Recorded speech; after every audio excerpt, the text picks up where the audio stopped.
ഹരി ഓം. കൽക്കി രൂപികളായിരിക്കുന്ന എല്ലാ നാരായണന്മാർക്കും ഭഗവത്ഗീത പാഠം 18 സ്വാഗതം. ഞാൻ നിങ്ങളുടെ സ്വന്തം ഷീലായപ്പൻ എന്ന കൽക്കി രാമൻ.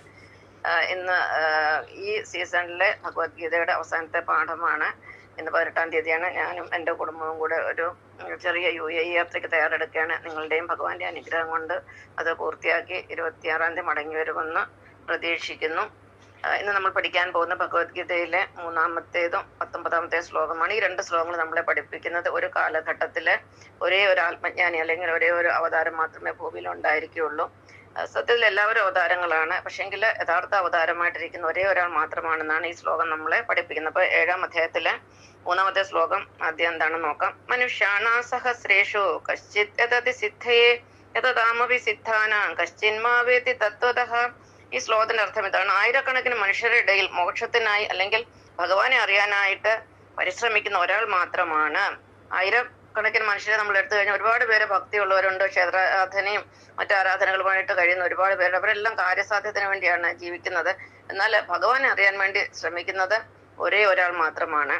അങ്ങനെയുള്ള ആയിരക്കണക്കിന് മനുഷ്യരുടെ ഇടയിൽ ഭഗവാനെ പരമാർത്ഥമായിട്ട് അറിയുന്നത് ഒരാൾ മാത്രമാണ്. അപ്പൊ ഈ ഭൂമിയിൽ ഏകദേശം 900 കോടി മനുഷ്യരുണ്ടെങ്കിൽ അതിൽ ഭഗവാനെ പരമാർത്ഥമായിട്ട് അറിയുന്നത് ഒരാൾ മാത്രമാണ്. അടുത്ത ശ്ലോകം 19-ാമത്തെയാണ്.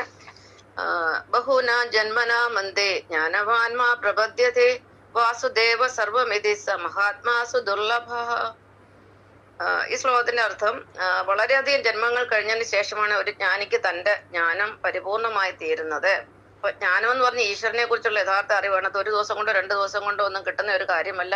ഒരുപാട് ജന്മങ്ങൾക്ക് ശേഷമാണ് ഒരു ജ്ഞാനിക്ക് തന്റെ ജ്ഞാനം പൂർണ്ണമാകുന്നത്.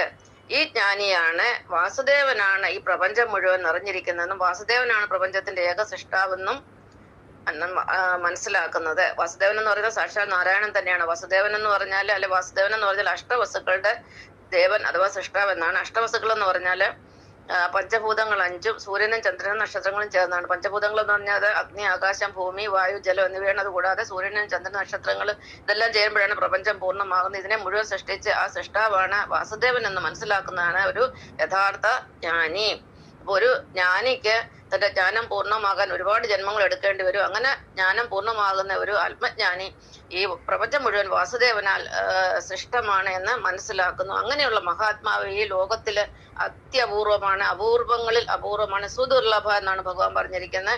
അപ്പൊ ഈ ലോകത്ത് ഇന്ന് എല്ലാ മനുഷ്യരും കൽക്കികളാണ്, എല്ലാവരിലും കൽക്കി ഊർജ്ജമാണ് പ്രവർത്തിക്കുന്നത്. ഇതിനകത്ത് കുറെ കൽക്കികൾ സ്വയം പ്രഖ്യാപിത കൽക്കികളാണ്.